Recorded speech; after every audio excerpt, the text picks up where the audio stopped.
Hello, and welcome to the Writers and Illustrators of the Future podcast. This is John Goodman, your host. This podcast is dedicated to the aspiring writer or artist and will provide inspiration and tips from top professionals in the field, along with contest winners and a few surprise guests. Well, today we have a very surprise guest. We're at DragonCon in Atlanta, and we have with us the CEO of the DragonCon, Pat Henry. Welcome, Pat. Hey, thank you, John. Welcome to you guys. Thanks for coming to Atlanta to visit. Thank you. So just for those of you who don't know, because this podcast I know is listening to fans from about 100 different countries all over the world, DragonCon is the largest multimedia popular culture convention focusing on science fiction and fantasy, gaming, comics, literature, art, music, and film in the known universe.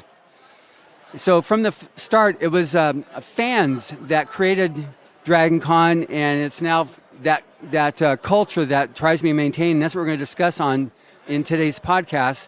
So to begin with, how did you get started? First of all, just in books, because I first met you back in the 80s when you were owned actually a chain of comic stores. So how did you actually get started in this whole line of work? Well, when I had the comic stores, I knew that I had to do comic shows because the stores did not make enough money. And frankly, I could get out and promote at the shows. Mm-hmm. And I was into books and comics and into science fiction. In 1981, my life went through a change.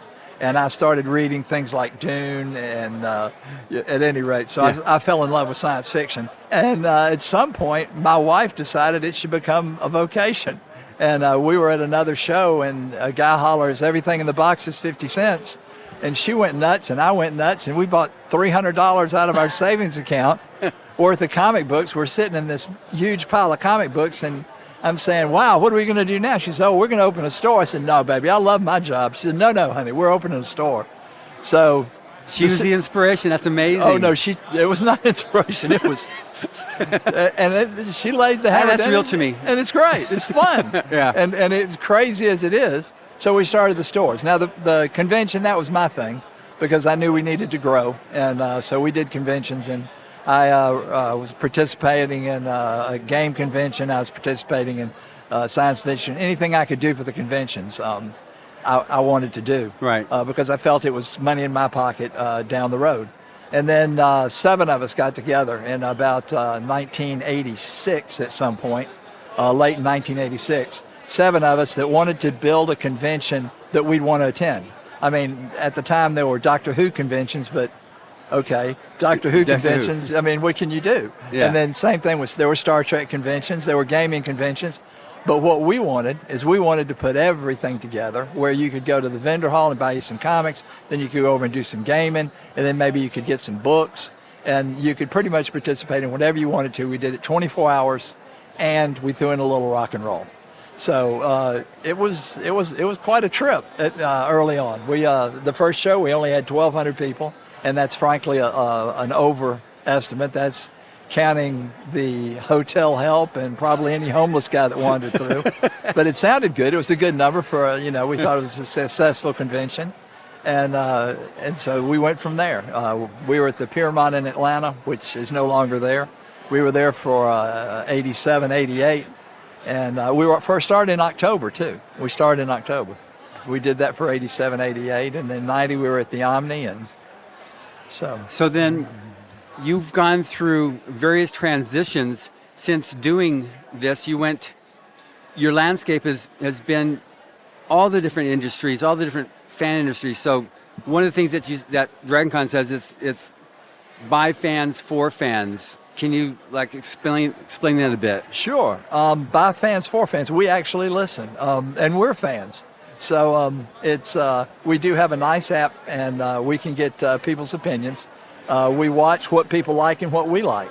And so it's literally by fans for fans. I was doing an interview with Georgia State Radio a couple of years ago, I guess 2018, 2019, something like that. Right. And they were asking what I was going to do next year. I said, I have no earthly idea.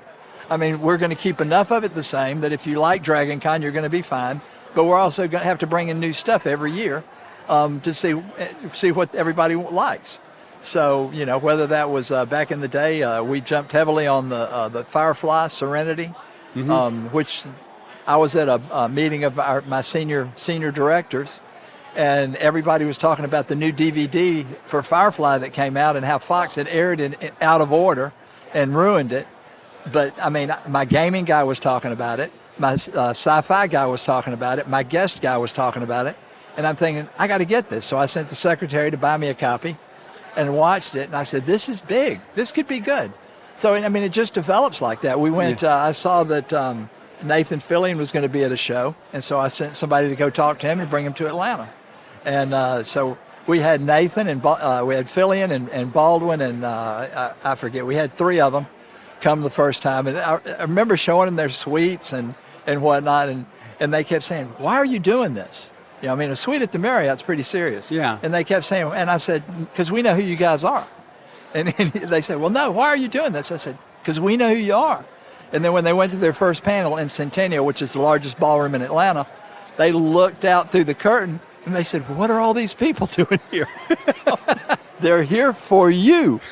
So you just pay attention. And so that's how we got into Serenity. But we've done Stranger Things.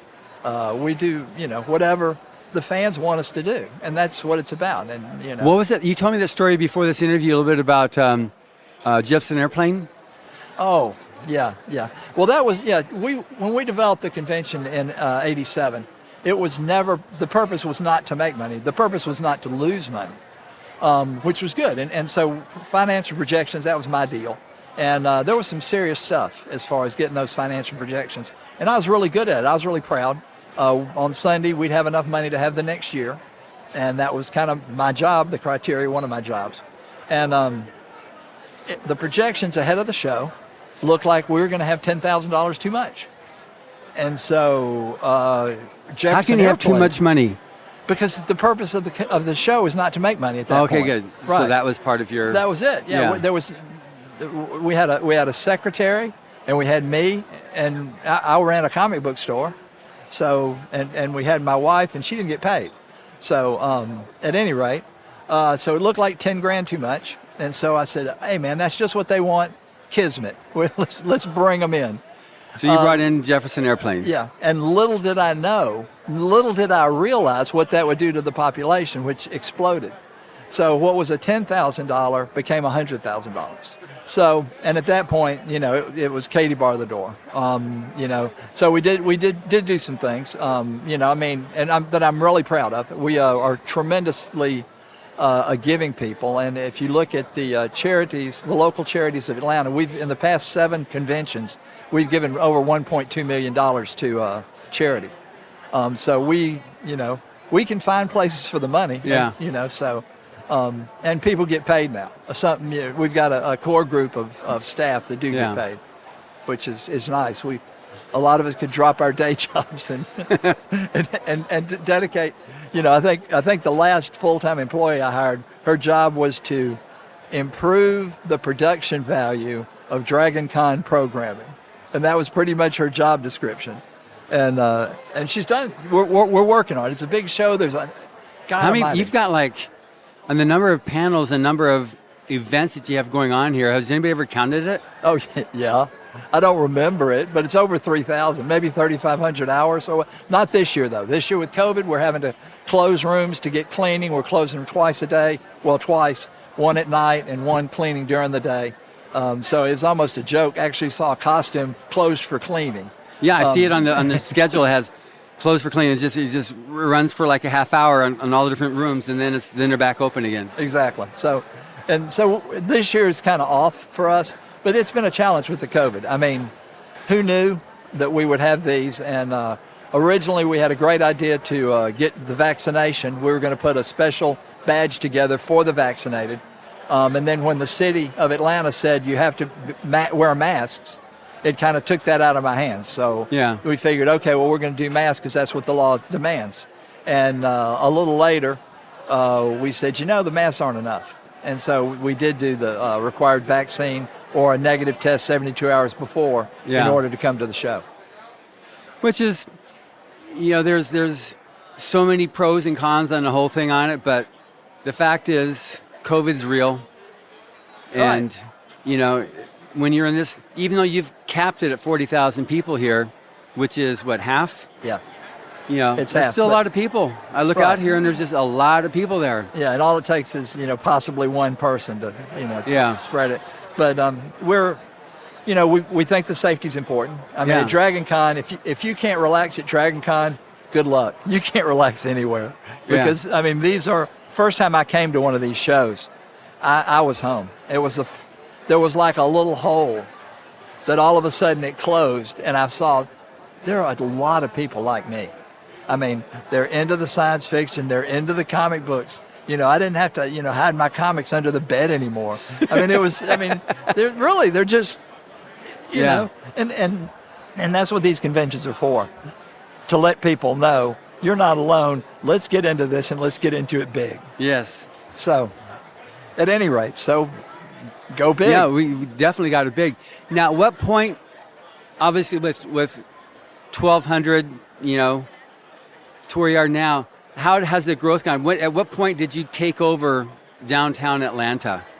I would say in 2000 we had maybe 5,000 people, which is very manageable. In 2001 we got more. Yeah. And then I think it was 2003 when we just exploded. I mean, guests were calling from anywhere, wanted to come to the show. They didn't care about getting a hotel room. They just knew it was going to be a big year. And it overwhelmed us at DragonCon. And the board of directors told me that the year after that, no growth. And I said, guys, let me get 10%. Let me get 10%. And 10 or 12. And the guy said, okay, Pat, okay, we'll do that. The next year we nailed it, right at 12%. And I was terrified because I'm a back in the class guy, and all of a sudden I knew that I could control the dragon. And that was a scary, scary moment for me. Yeah. When you're riding a dragon and realize you're in charge. Wow. So the year that you took over and you went from being the accountant to being the face of DragonCon, what year was that? That was 2000. Actually, I wasn't just the accountant. I mean, that was part of what worked when I did have to take over. I had been to the pre-cons, the post-cons. All the hotels knew me. I was the business guy. I was the business guy on contracts. I was the business guy that handled things. And so when I had to take over, I went in with the hotels and I said, I'm taking over the front end and my wife's going to take over the business end. They were delighted. They were absolutely thrilled to death. Yeah, and at that point, Sherry probably has more to do with getting us back to the family show that we had wanted to be, but she has been a terror. She's also been great on the charities. I mean, she took over the charities in 2001. They brought her the charity money in a sock. It was that poor.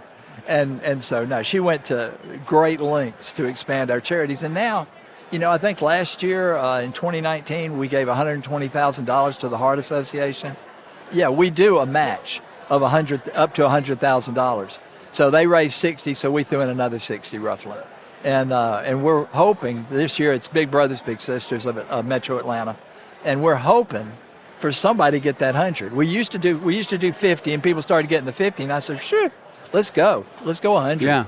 I mean, let's get it. Which is great. Yeah, it's awesome. The fans here are the most giving. Not everyone has had the same opportunities in life. Right. There are some genuinely less fortunate than others, and we need to help take care of that. Yeah. So I'm delighted. We've had a number of charities. We've had diabetes. We've had lupus. We've had the Heart Association. We've had leukemia. We've had cancer. Those charities. We haven't had. Yeah. It sounds like I have a Miranda. And you're still walking. Diabetes. Yeah. No. Yeah. We have. At any rate. So that's what we have. And it's. And you also have awesome. the blood drive is the single largest blood drive of any convention. It's the second biggest blood drive in America, but it's the largest one for any convention, which is really impressive too. Right, and shout out to Life South. Life South, we used to try to get the blood drive from the Red Cross, and they wouldn't get the people for weekends, and we're on a weekend. Yeah. So they really had a lack of interest. And Life South, when we talked to them, they were willing to come in, and when they came in, holy cow, they came in, they were dressing as vampires, and I mean, just really kicking Fans. it. Yeah, so DragonCon-esque that it was awesome. It was terrific, and they go out and promote and whatnot. And I don't know. I guess they were here for 3 or 4 years, and the Red Cross said, "Oh, we'll do that." And I said, "Oh, no, you won't." We're very happy with these guys, and they really are. We do that over in the Hyatt, and we're just glad to be a part. Yeah, But you're right. That's another. Yeah, and it's And I think you guys have helped contribute books over there. I think. yeah, pretty much every year now since I learned about it, because it's the Robert A. Heinlein blood drive. So Robert A. Heinlein and L. Ron Hubbard were great friends during the golden age of science fiction, and so when Mr. Hubbard wrote Battlefield Earth, he sent a copy to Bob Heinlein, who wrote a really nice letter back. So now we made a thing where we donate copies of Battlefield Earth to anybody that donates blood with a copy of the letter that Heinlein wrote to Hubbard. And so it's made a nice little caper. And if it results in more people donating blood, then that's all the better. Right, and I'm sure it does. Yeah. Yeah, we love books. Yes, absolutely. We love books. Yes. So now, I originally met you. You had that chain of comic stores, and I think it was when we were releasing, it was either had just finished Battlefield Earth or we were just releasing Mission Earth, because that was in the mid-'80s. And I was at Bridge Publications then. And I guess I met you first at I think we shared an iced tea or something like that in a bar. Something like that. I got to meet you. So, but it's been a great relationship we've had, all along. But just with respect, because we used to share Anne McCaffrey. Yes, we did. So Anne was one of the first judges for the Writers of the Future contest, and so we'd fly her out from Ireland, and then we'd pay for flying her out, and then you'd pay for sending her home to Ireland, because then she'd fly from L.A. to Atlanta for the DragonCon after the Writers of the Future Awards event. But she was like such a strong supporter of Mr. Hubbard and the contest. What he did on creating that.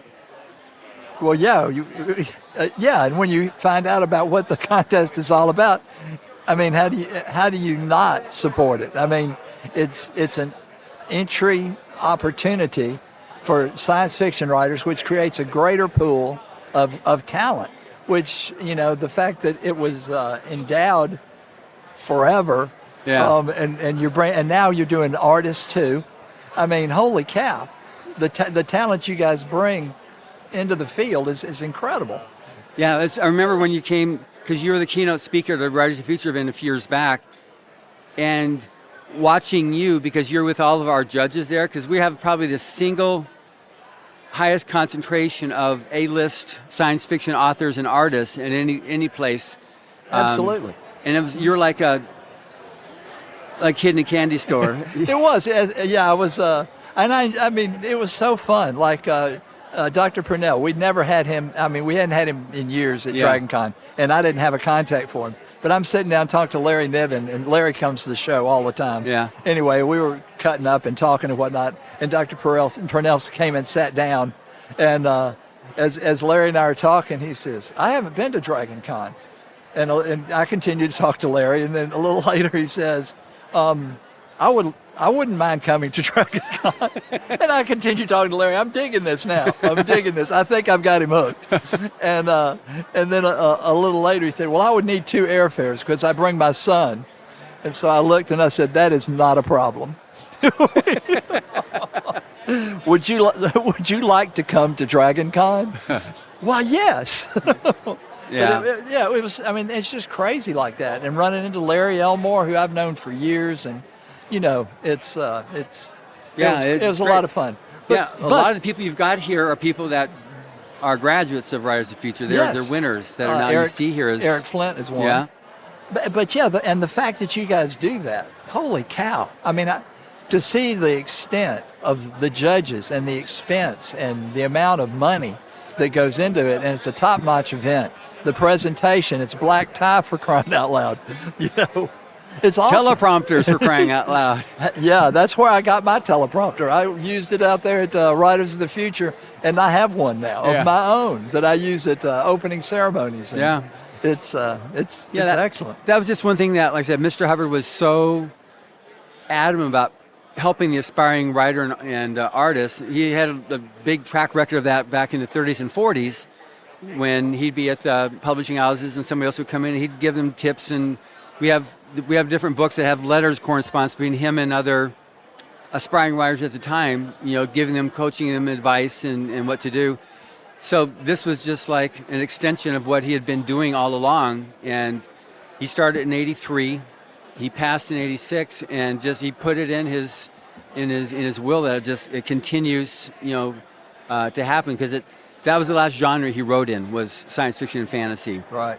And that's we had Battlefield Earth and Mission Earth, and it's gone really well. Obviously, those titles are great, but it's just the fact that now we're in year 38 of the contest. Wow. Ready to release volume 37.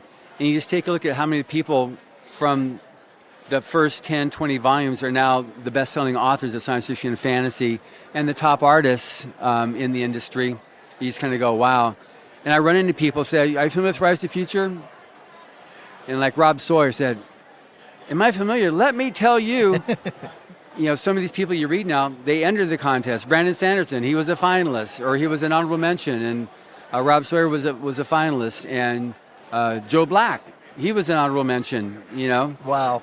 So it's just, all of a sudden you find out these people, they're like, wow, I entered the contest. Yeah, I did. It's important that people have that sense of hope. Don't give up, don't quit.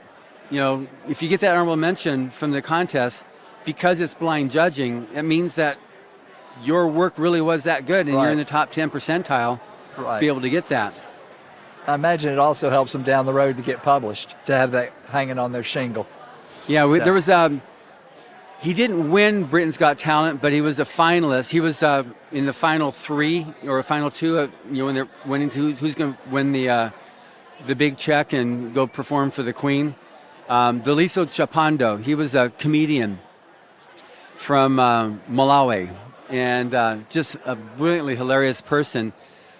But he entered the contest, and he got an honorable mention. He kept the cert on his wall for years, because that was the only thing that gave him the sense that I can write. I do have it. Don't give up. Don't quit. And so he finally made it through. Now he's one of the most popular comedians in Britain.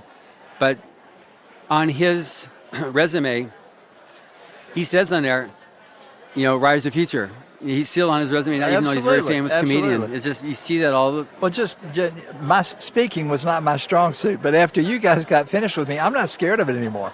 Yeah. I've got my teleprompter there, and, I'm good to go. So it's amazing as, you guys mold talent, as you guys help grow talent. You guys encourage people. Yeah. It's a hell of a program. Yeah. That was Mr. Eber's intention, and we try to honor that. And so now it's so great having a show like DragonCon, because your recognition of what the contest has done, but also making it possible for others to be able to discover it.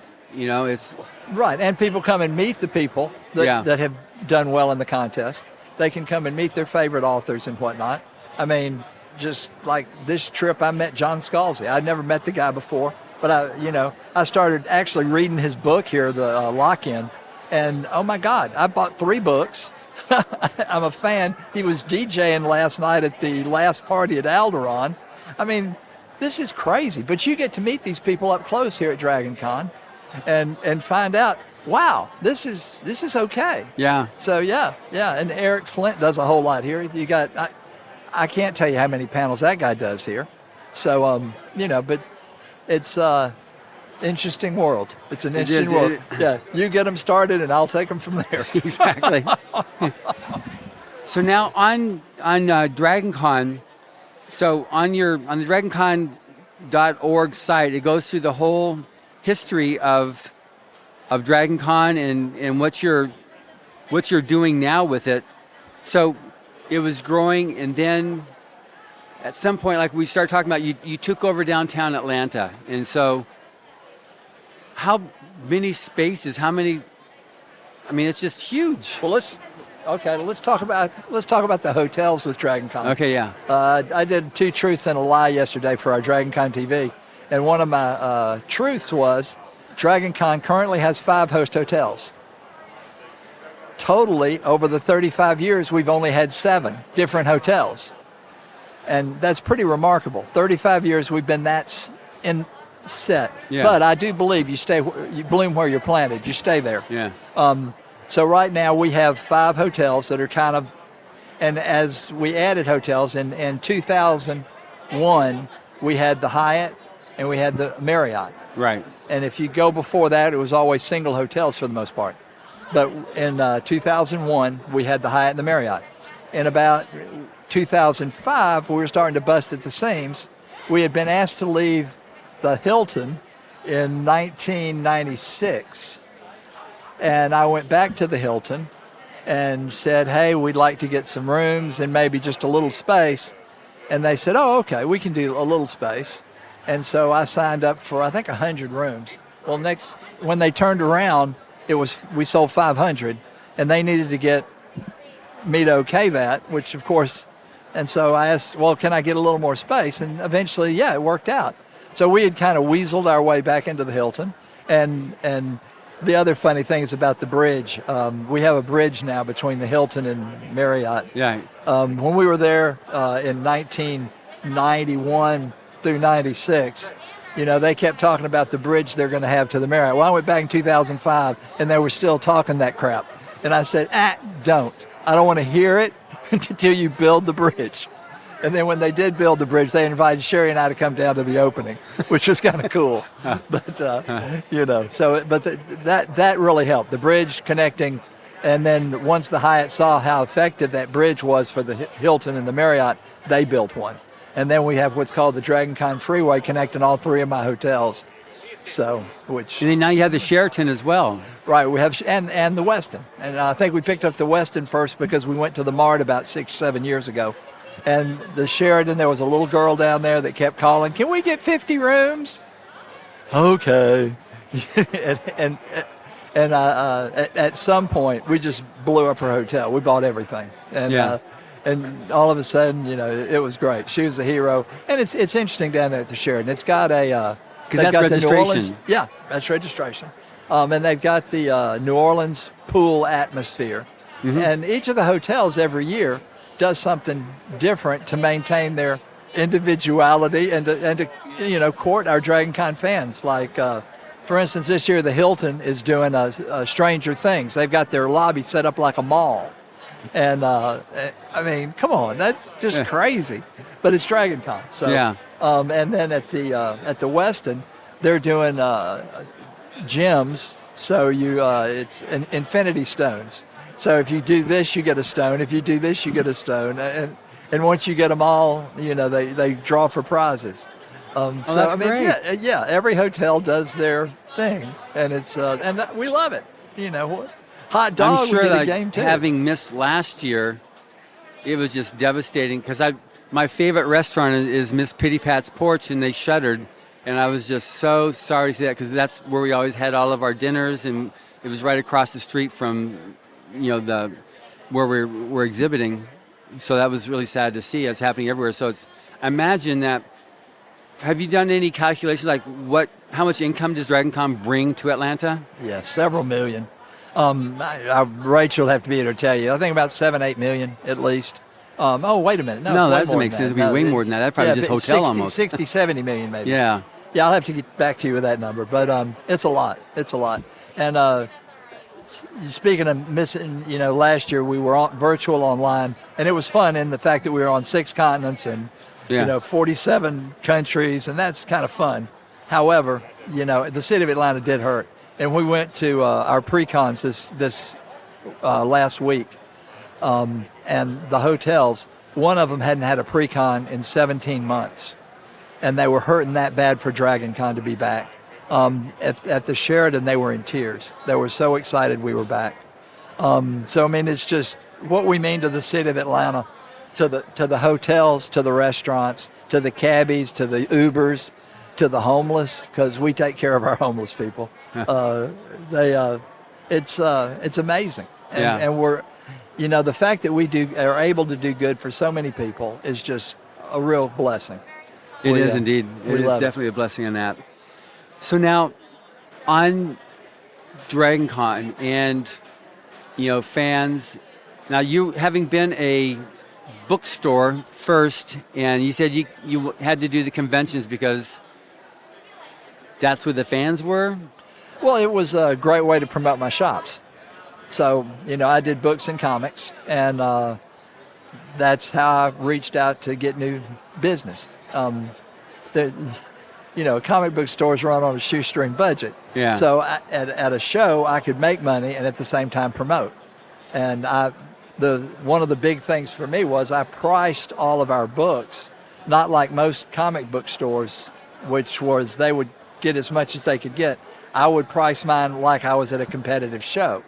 So I wanted people to know that they could buy their back issues at the same prices in my shops as they could at a show.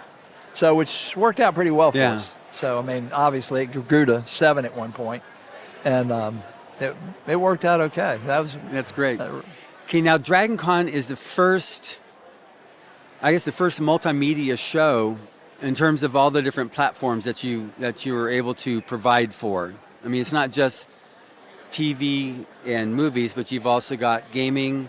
You've got the books, comics. We're a science fiction convention by design.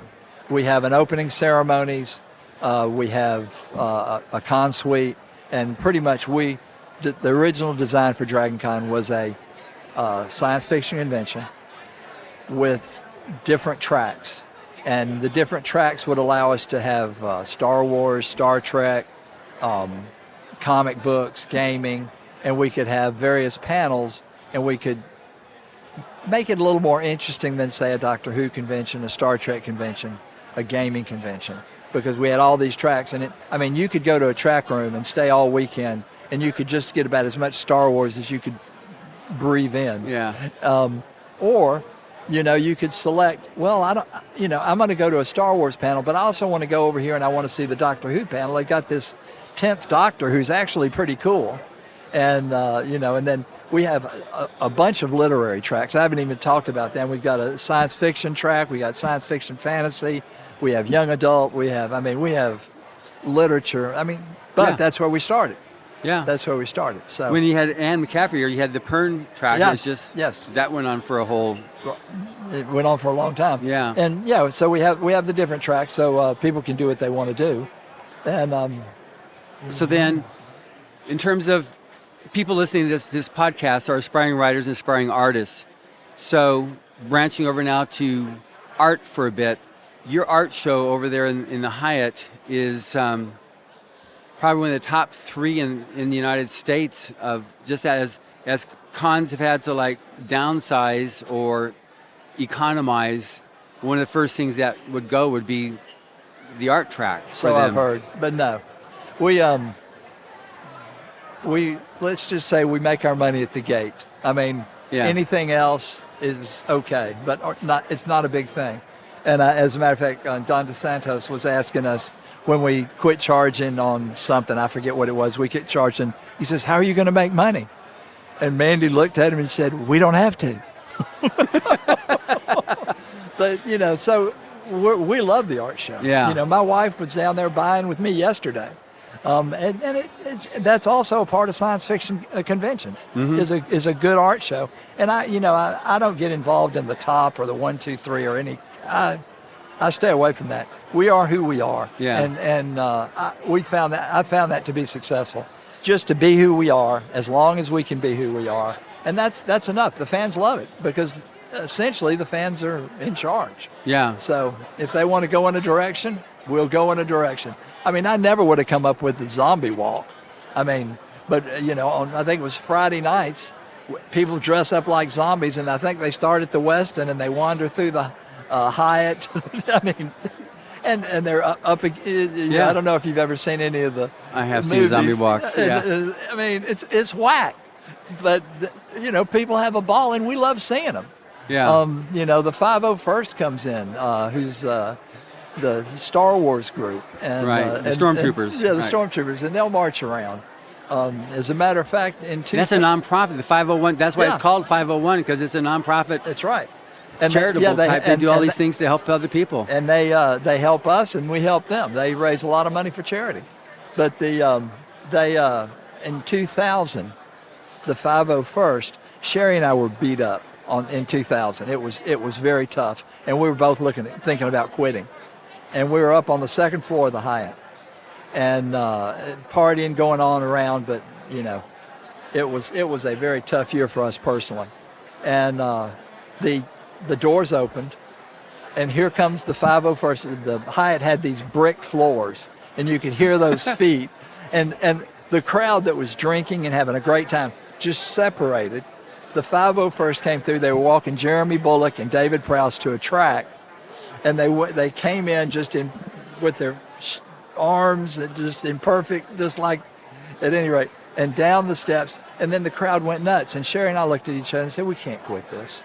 We cannot quit. This is too much for so many people." Yeah. And that's when it became, what do you call it, a mission? So Because it's amazing just how many people look forward to the DragonCon and what it's done. But like I said, with the art show, which you've got down there, like Dan Dos Santos is one of our judges for the Illustrator contest. And he said it's going great. The first day, the second day, today's the third day now. And he said it's been great for him. Bruce Bernizzi is one of our winners, and he's just gradually growing and growing and growing. But he was one of those guys that really does well because of conventions. He's there and people can see his wares. They can buy his stuff. And he does, a lot of artists do well at conventions. And so a few people came out, but I think more next year people will hopefully, are able to come out even more so, just getting over the COVID. Well, too, the artists can do panels and things, or they can talk to the fans and they can make connections with them, which is, it's all about connections. It's all about personal relationships, and that just adds to their cred, their legacy. So we have, we support the artists support us. Great opportunities here. But the art show's here to stay. We make ours at the gate.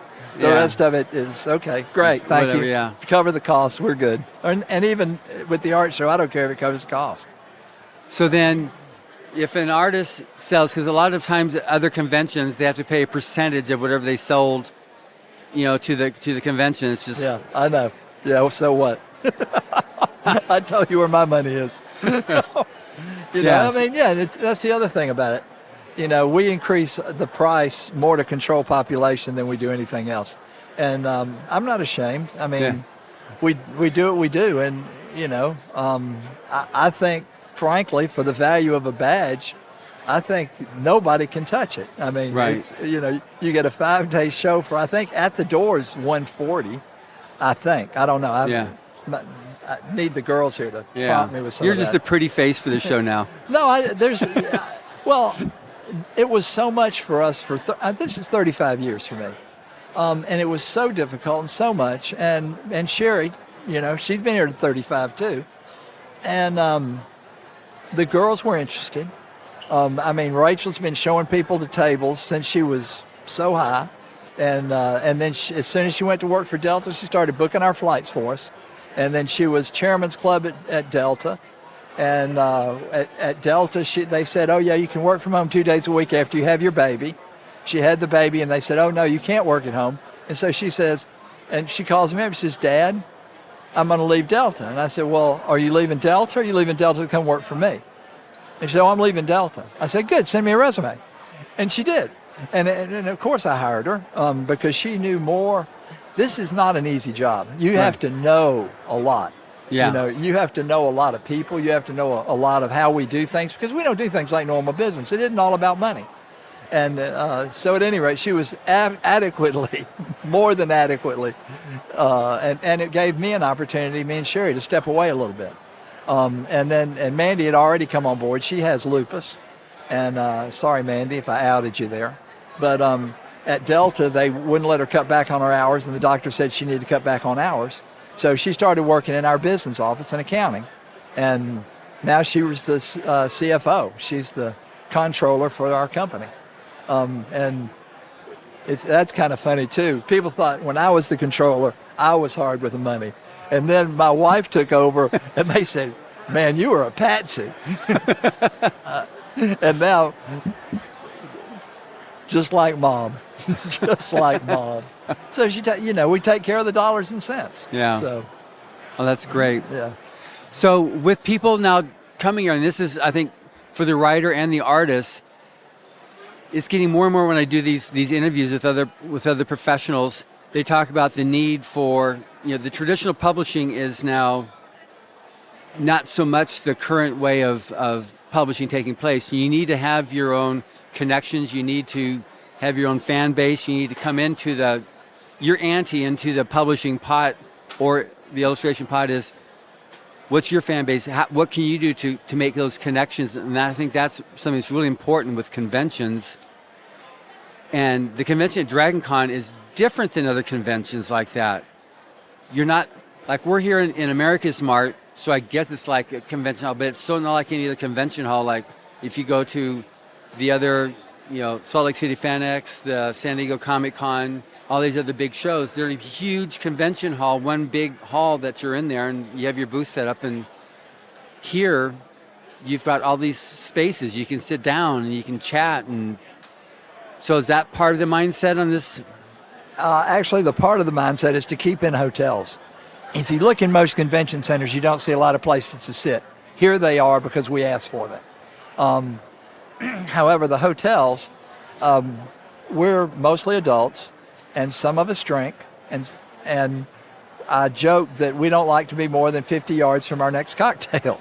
So the hotels love that because we sell alcohol for them, and the hotels can, like I was saying earlier, can have their own type, like the Avengers at the Westin and the Stranger Things at the Hilton, and they can have their own, and people feel love, and whereas at a convention center it's a lot harder to do that. The convention centers are cold, they're big, the ceilings are high, but in a hotel, you've got the carpet, you've got the hospitality, they're ready to get you a coffee, they're ready to, take care of you. So the thought is, for me, is we have to stay in the hotels. Yeah. I mean, the hotels love us, and I love them back. Because they're just crazy. I even have a person that goes and samples their special cocktails. I mean, and they name them after science fiction drinks and science fiction shows and whatnot. But, we have a girl that will go and taste them for them and say, this is going to be great, and help them with the names and stuff. And wow, there's a job. Well, it is. But I mean, we want them to embrace us. Sure. And they get a kick out of it. Because if it's their DragonCon too, then they're going to contribute that emotion. It makes it even a better experience for the fans. Right. And there you go. That is exactly what this is about. I want to give the fan the greatest experience for 5 days. So they just can't live without us. They just have to come. Yeah. And like for instance, when we decided we couldn't have a show in 2000, I had to wait till the last minute, 2 months before the show, and then the governor said you couldn't have a gathering bigger than this through August 31st. Well, I was bigger than that, so I know that meant I was done. So at that point, I told Rachel and Mandy and everybody, okay, we got to go virtual. Okay, and there was some concern about 2 months to set up the virtual we did last year, but it worked out really good. I'm really proud of it. I'm really proud of the girls. But we had to hold on that long for the hotels. The hotels had hoped that we could run a DragonCon.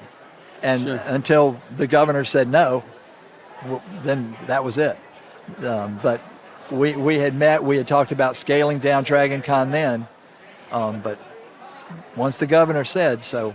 Yeah. But it worked out. At any rate, 94, we offered refunds to our people that had bought. 94%, no, roll it over. Wow. That's a heck of a number. And then we've sold an incredible amount of Eternals during the 2 years since the 2019 show. That's just ridiculous. That's a $3,500 membership. Wow. I mean, yes. And they believe in us, and we believe in them. Yeah. So now we're here at America's Mart, Building 2. So you're pretty much on 4 floors? So 4 floors.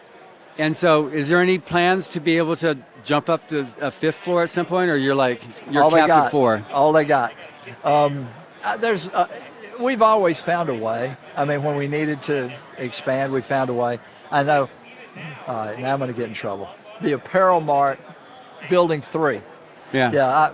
I've been here so long. We were here from 1997 through 2000, and they were called the Merchandise Mart, the Apparel Mart, and Gift Mart. So sometimes now it's Building 1, Building 2, Building 3. Yeah. So translation is tough. So Building 3 still has a lot of space, but that building was built a long time ago, and there are not enough bathrooms for my.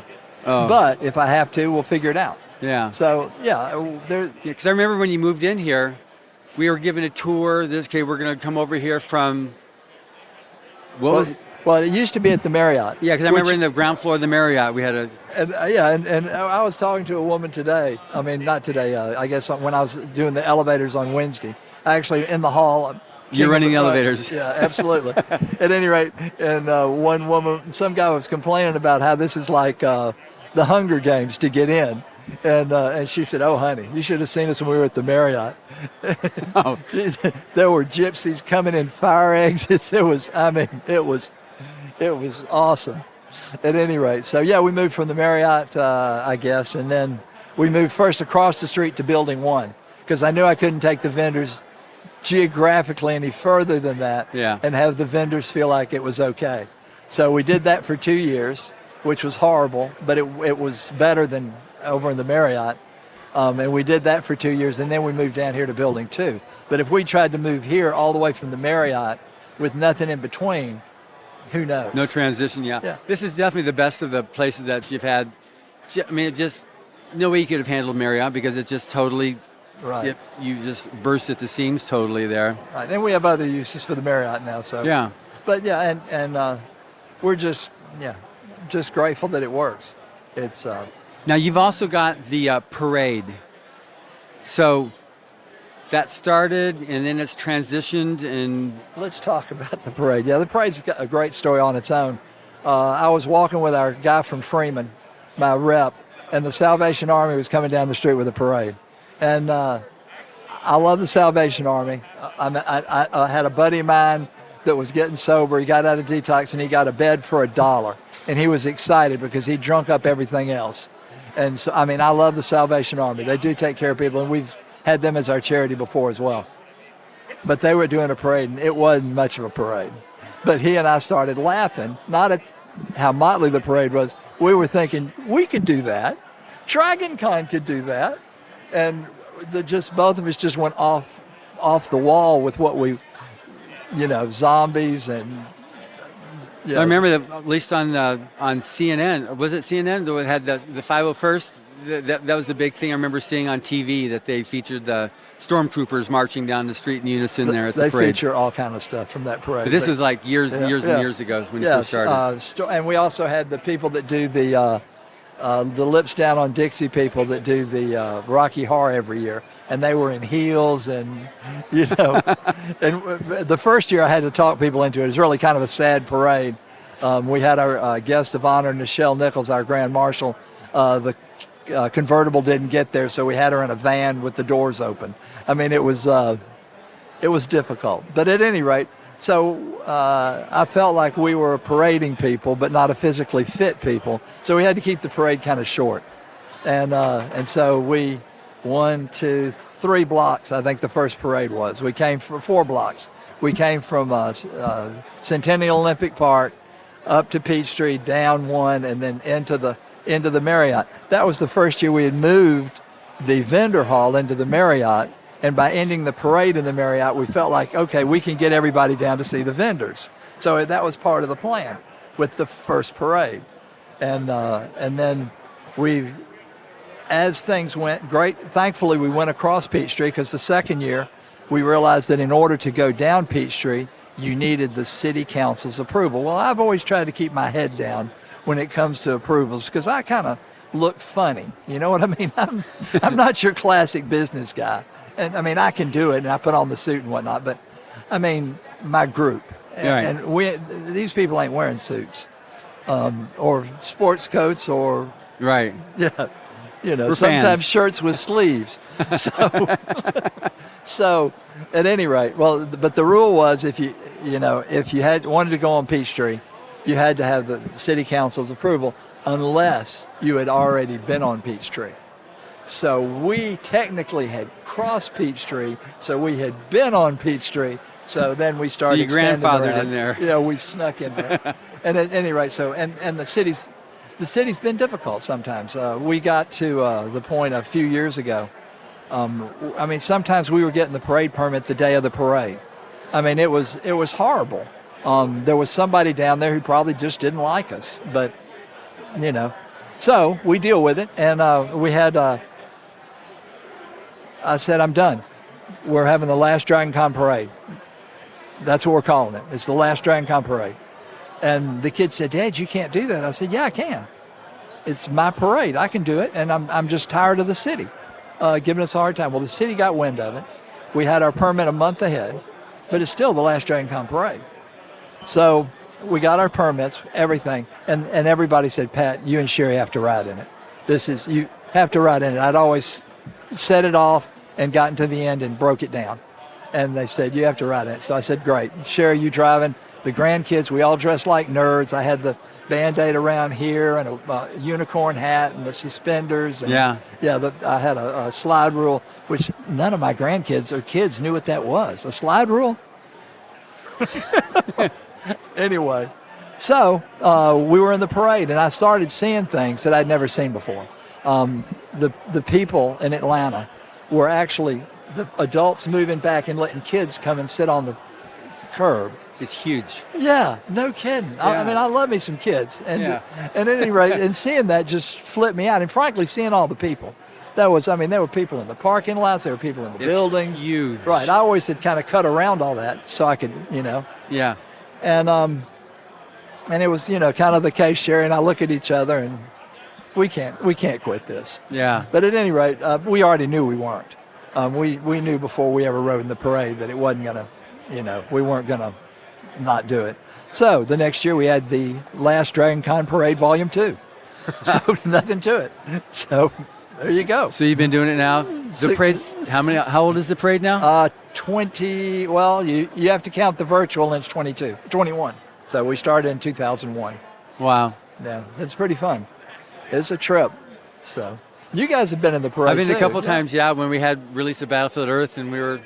The big monster Turl was walking there with Johnny Good Boy Tyler and Chrissy, and we hired some actors that did it, and bagpipes, So that was fun. But just walking there, it's just, thousands upon thousands upon thousands of people just all along. How long is the parade now? It's not the 3 or 4 blocks anymore. No, we started North Avenue, maybe a mile. Yeah. I don't know. We started North Avenue and Peachtree, and then we come down past Hard Rock, I think, and then go down and cross over. Yeah. But, whatever. No, it's not going to get any longer because we are not a physically fit people. We are a parading people, but not a physically fit people. I do the Hollywood Christmas Parade, and that's almost 3 miles, and that's a long parade. It's a long parade. It holds a lot of people. We'll get 1 million people there on the parade route there in Hollywood, but it's just. That's a long walk, a long schlep, whatever you're doing there in the parade. Right, and I was watching the parade some this year. We have the Lakeside Viking Marching Band. And these people, it's awesome. We have another band called the Marching Abominables, and that's killer. We have the periodic table of elements, where the copper is a guy dressed like an old New York cop with the hat, copper, get it? Yeah. It's just insane. These guys, creativity is just runs wild here. So now, for someone who wants to be able to participate in DragonCon, like they're from where they're a writer, how do they? Like, you've got a booth here, and we've always opened it up in our booth here for our winners to come in and sign books or that type of thing. But if someone's a writer and they want to be able to participate in the writing tracks or in panels, or What level do they have to be before they can actually Well, participate? sometimes, while usually my board of directors stays out of the way, and they've let me do whatever I please, Yeah. result-oriented, at some point in time, they felt like I had enough guests. So I think they said 400. That's it, Pat. So I had to get creative. And I said, so we started a new category of guests called a professional. So if you were a professional writer and you had a couple of books and you had a little bit, like they won, Yeah. that'd be great. If they're winners of Rise of the Future type of We'd give them a badge as a professional, bring them into the show, and they could do panels. So that is awesome. So Give me a problem, I'll give you a solution. let me know the rules, and I'll beat you to death with them. So it's just, but anyway, but it's really become, when I was still the chairman and doing the meetings, every year I'd announce, and we're going to have 400 guests, and everybody would just laugh. And, it's like the guy ahead, like the population. Okay, the guy ahead of me lied about how many people we had. I mean, bad lied. It took me 3 years to get to the number that he claimed we had in 2000. So every year I was the number he had out in 2000. I think it was 20,000. I said, yep, we had 20,000 people. The next year, yep, we had 20,000 people. Third year, yep, we had 20,000 people. But that third year, oh yeah, we had every bit of 20,000 people. Every bit, and then some. So at any rate, it almost became a running joke as far as the population. But come on. You come to the show, does the numbers really matter? I mean, as long as we stay solvent and we can have some fun, what's up with the numbers? To the fire marshal, I understand that's a big deal, but, we bring in lots of fire marshals. It scares me to death when I see 3 of them together drinking. But whatever. Yeah. Well, this has been great. And I think it's important people understand the importance of conventions, also the significance of DragonCon, and that really is a venue for winners of Rise of the Future that they can actually find out about this pro-rate professional level that they can... Yeah, give them a free badge. They come in and do panels, get better known, get to meet other authors. Yeah. Which is, come on. And same thing goes for artists, too. Professional level and, Which is perfect. Right. And, of course, the other thing, too, if they ever get rejected and you know them, yeah, they know a guy. So, definitely know a guy that knows a guy. Yeah, there you go. So, we can help with that. So they have not figured out at this point to limit me on professionals. They haven't, so I'm, woohoo! Okay, good. Well, that's awesome. So thank you very much, Pat. This has been great. Well, thank you, John. It's been fun. Great. And thank you for listening. Subscribe to the Writers of the Future podcast wherever you get your podcasts. The Rise of the Future podcast is available on SoundCloud, iTunes, Google Play, Pocket Cast, Stitcher, Player FM, iHeart, and Spotify. We've also been globally syndicated on United Public Radio Network. Writers and Illustrators of the Future are contests created by L. Ron Hubbard to provide a means for the aspiring writer and artist to be seen and acknowledged. It is free to enter and open to new and amateur short story writers and artists of science fiction or fantasy. Again, thank you very much, Pat. Thank you, John. It's always a kick.